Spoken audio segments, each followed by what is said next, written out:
시청자 여러분 안녕하세요. 아태민 경제TV입니다. 3월 19일 수요일 시장 전망 대응 전략까지 짜보도록 하겠습니다. 네이버 카페에서요. 아태민 남다른 주식 투자의 길 들어오시면요. 제 데일리 보실 수가 있습니다. 그리고 필요한 정보들을 텔레그램을 통해서 여러분께 알려드리고 있어요. 아태민 한 칸 띄우고 경제TV 들어오시면 네, 화요일 같은 경우는 대만의 트렌드 포스라고 이건 대만의 IT 언론인데 나름 영향력이 있습니다. 근데 물론 우리나라에 대해서는 좀 항상 부정적인 대만이 우리나라에 부정적이긴 합니다만 그런 언론인데 그 삼성전자가 5, 6월 초에 5월 말 6월 초에 엔비디아로부터 품질 테스트 통과받을 가능성이 높다 이런 뉴스가 좀 나왔네요. 그 다음에 우리나라로 미국 간에 미국이 우리나라에 대해서 무역 적자가 갈수록 커지는데 전 세계적으로 보면 우리나라가 한 7위 정도 되네요. 우리 위에 일본, 대만. 그러니까 우리랑 비슷한 처지에 있다. 네, 이렇게 봐야 되겠습니다. 그 다음이 또 보면 비즈니스 포스트 같은 경우는 이런 얘기가 나옵니다. 하이닉스가 HBM3 이게 5세대죠. 5세대. HBM3 12단 제품 지금 최초죠. 요거를 엔비디아 최신 블랙벨 울트라에 공급한다. 이런 뉴스도 났는데 올 시장이 별로 반응은 하지 않은 것 같습니다. 그 외에 기아가 오늘 배당락을 했어요. 6,500원. 이런 것들을 알려드리고 있으니까 또 많은 도움이 되실 겁니다. 텔레그램입니다. 삼성전자에 대한 쏠림 현상 제가 어제 데일리에서 그걸 예상을 해드렸어요. 그래서 삼성전자에 대해서 기류가 달라졌다 하면서 삼성전자의 외국인 매수가 집중될 가능성이 높다 했는데 역시 화요일날 외국인이 2,361억 순매수했고 전체의 순매수의 한 53%를 차지했으니까 참 외국인 전체 순매수의 반 이상을 한 종목이 차지했다. 얼마나 집중도가 높은지 알 수가 있습니다. 자, 근데 중요한 건 이렇게 됐을 때 제가 이게 어떤 영향을 미칠지를 봐야 된다 하고 화요일 데일리에 썼는데 화요일 시장 흐름을 보니까 좀 부정적인 점들이 더 많이 보입니다. 우선 하이닉스에 대해서 외국인들이 연이틀 순매도해서 삼성전자를 이렇게 대거 순매수하면서 하이닉스를 팔았다. 물론 삼성전자를 많이 빠졌으니까 삼성전자를 담기 위해서 하이닉스를 좀 팔아서 담았다 이렇게 볼 수도 있지만 어쨌거나 이렇게 극단적 현상이 나타나는 건 좋은 일이 아니고 특히 화요일날 하이닉스가 마이너스로 끝나버렸어요. 이런 것도 상당히 거슬리는 결국 삼성전자와 하이닉스에 대한 대결 구도 이게 작년 8월부터 나타난 현상인데 HBM 때문에 그랬죠. 하이닉스는 HBM을 쭉쭉 뻗어 나가다 보니까 그 뒤터지는 삼성전자가 이제 걱정이다 이런 거 얘기였는데 네, 지금도 마찬가지 대결 구도 이런 거 굉장히 소모적이죠. 이런 건 시장에 별 도움이 안 된다. 또 하나가 화요일 장중 흐름을 제가 유심히 봤는데 오전 한 11시 10분 보통 집계되는 걸 보니까 369만 주를 샀는데 그 이후로 제자리 걸음이었어요. 외국인들이 삼성전자에 대해서. 이 말은 유가증권 시장에 대해서도 네, 한 오전 11시 한 10분 전후가 고점을 찍고 네, 그 다음에 1시 20분까지는 좀 줄었잖아요. 한 3만 주 정도. 그러니까 쭉 순매수가 줄다가 막판에 다시 늘었는데 결국 외국인이 삼성전자 유가증권 시장 전체에 대한 매매는 삼성전자에 대한 매매와 똑같다 하더라도 크게 과언은 아닙니다. 그래서 이런 흐름을 보이니까 어떻게 됐냐. 코스피도 당연히 한 11시 전후 정도에서 저 고점을 쭉 밀려버렸죠. 그런데 문제는 외국인이 순매수가 줄어들다가 다시 2시 반 정도부터 다시 쑥 늘어서 오전 고점 정도까지는 왔는데 지수는 그러지 못했어요. 코스피는 쭉 했다가 쭉 회복을 못하고 적어도 한 요 정도까지는 2620대에서 30선까지는 회복을 했어도 전혀 못하고 힘을 못 썼어요. 그런데 또 하나 걱정이 코스피가 오전 한 11시부터 쭉 밀리는데 코스피가 쭉 밀리니까 코스닥이 한 11시 한 20분부터 힘을 내기 시작하는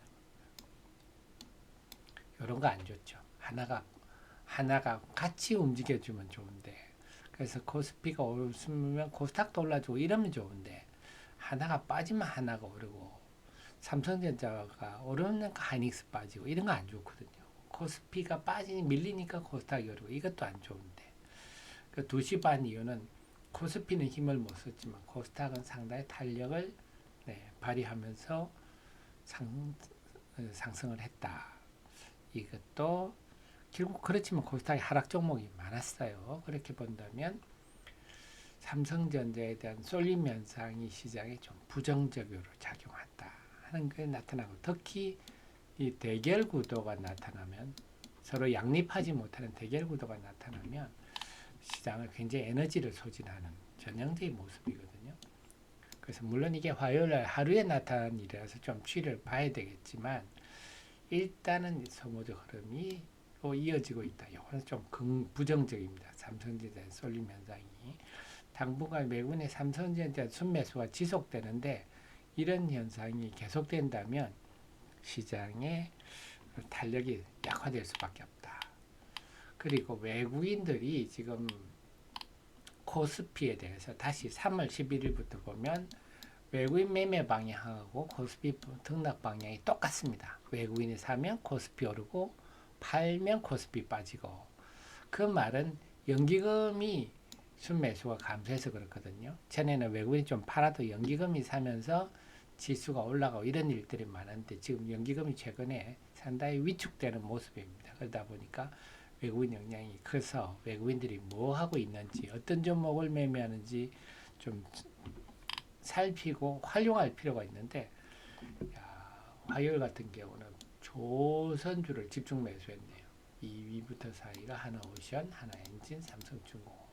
하나오션은 또 군함이라서 좀 방산 아니냐 이렇게 볼 수도 있어요. 요즘 방산. 근데 순매도는 삼성항공우주, 현대로템, LIG 넥슨 그동안 삼성항공우주를 아주 비정상적이다 할 정도 집중적으로 매수하면서 주가가 많이 올랐는데 외국인이 팔아버리니까 삼성항공이 엄청 빠졌죠. 어쨌거나 방산의 대표 주자들이 다 밀렸다. 순매도 1, 2, 4입니다. 결국 외국인들이 지금 방산을 팔고 조선을 선호하는 그런 경향이 보인다. 이렇게 얘기를 해도 틀리지 않을 것 같고 조금 또 하나 보면 근데 그 하나 에어로스페이스 하나 시스템이면 방산주거든요. 이게 순매수 7위 8입니다. 근데 다 한화죠. 그렇게 보면 한화가 화요일날 나는 얘기 호주의 조선사 오스탈 이게 이제 군함 이런 거를 만드는 회사인데 이걸 인수를 추진했다가 지난번에 그 퇴짜를 맞았거든요. 다시 추진한다. 이런 게 방산에 전력을 기울이는 모습이 외국 마음에 들었나요? 그래서 어떻게 보면 한화그룹 방산 관련주를 산다.